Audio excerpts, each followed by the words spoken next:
O colar de cristais de sangue. Na remota aldeia de Redcliffe, oculta entre florestas densas e montanhas imponentes, há uma lenda que não se ouve em voz alta, mas que todos sabem ser verdadeira, mesmo que se recusem a acreditar nela.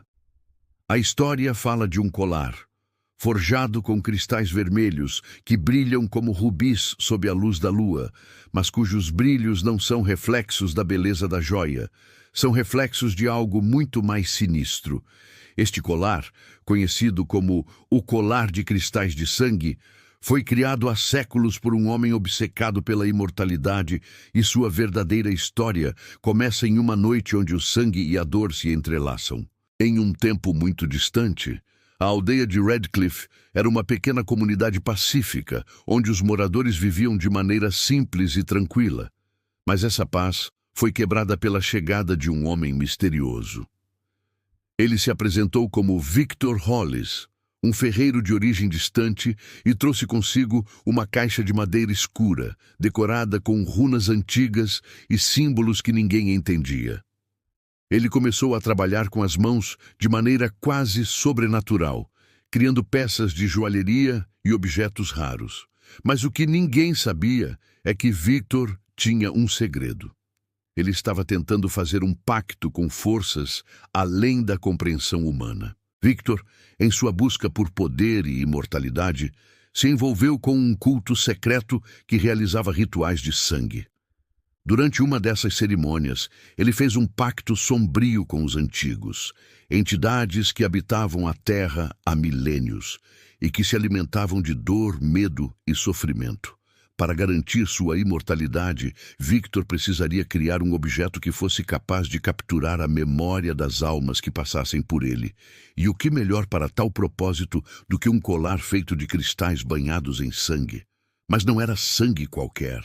Para que a joia adquirisse seu poder, ele precisaria de um sacrifício pessoal. Victor ofereceu sua própria vida, mas antes de entregar sua alma ao ritual, ele fez algo mais. Ele usou o colar não apenas para capturar a memória de seu próprio sangue, mas para preservar a dor dos inocentes ao seu redor. Em um ato de desespero, ele matou com as próprias mãos a mulher que ele mais amava, Isobel, e usou seu sangue no colar. Mas ao fazer isso, ele não apenas aprisionou a alma de Isobel na joia, como também a dor de todos aqueles que o rodeavam. Nos dias que seguiram, o colar, agora banhado em sangue e memória, começou a exercer uma força terrível. A joia, com seus cristais vermelhos, brilhava cada vez mais intensamente, mas sempre que alguém o tocava, suas memórias começavam a ser drenadas. Aqueles que usaram o colar, ou mesmo que se aproximaram dele, começaram a perder o controle sobre seus próprios pensamentos, sendo assombrados por visões de Isobel e de todos os que morreram devido ao pacto de Victor. É aqui que começa a história de Madeleine, uma jovem estudante de história que, em uma busca pelo passado de sua família, se encontra com o velho diário de sua avó, Evelyn, que falava sobre a lenda de Victor Hollis e o colar amaldiçoado. Evelyn, ao contar sua própria versão da história, deixava claro que o colar tinha poderes sobrenaturais. Ele captura a dor e as memórias de quem o toca. Ela não sabia por quê, mas sua avó, ao descobrir o colar, acabou sendo possuída por ele e sofreu uma morte lenta e dolorosa. O colar de cristais de sangue havia feito sua marca no passado de sua família, e agora Madeleine se via prestes a descobrir a verdade por trás dessa história. Movida pela curiosidade e pela esperança de entender o que realmente aconteceu com sua avó, Madeleine segue até Redcliffe.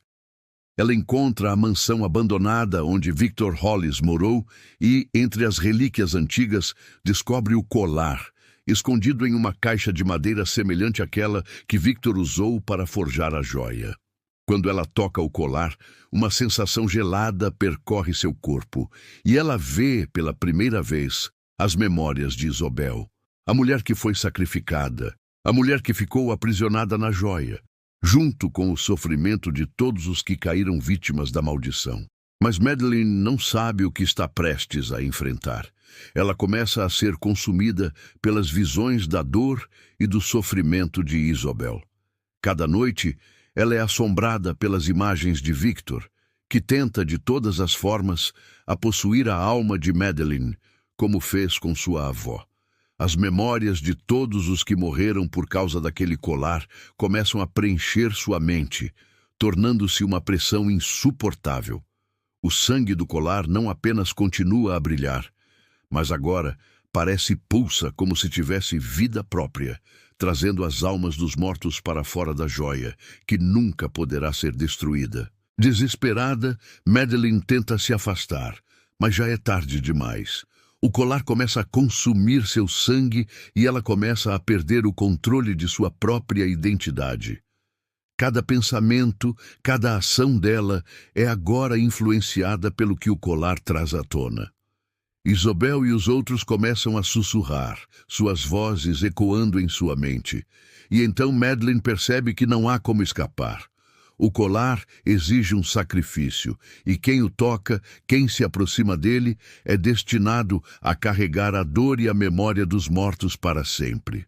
Nas últimas cenas, Madeleine, agora completamente possuída pela memória de Isobel, é vista caminhando de volta até a mansão onde tudo começou. O colar agora brilha intensamente e ela sabe que no final o sangue e as memórias finalmente se tornam um só. Ela e Isobel se tornam uma só entidade, condenada a carregar a dor eterna, presa ao colar para sempre. Você acabou de ouvir a história do colar de cristais de sangue, um objeto amaldiçoado que jamais deveria ter sido forjado. Mas agora que você sabe da sua existência, o que você fará com isso? Cuidado ao tocar o que o destino tenta esquecer, pois no fim são os objetos que possuem você, e não o contrário.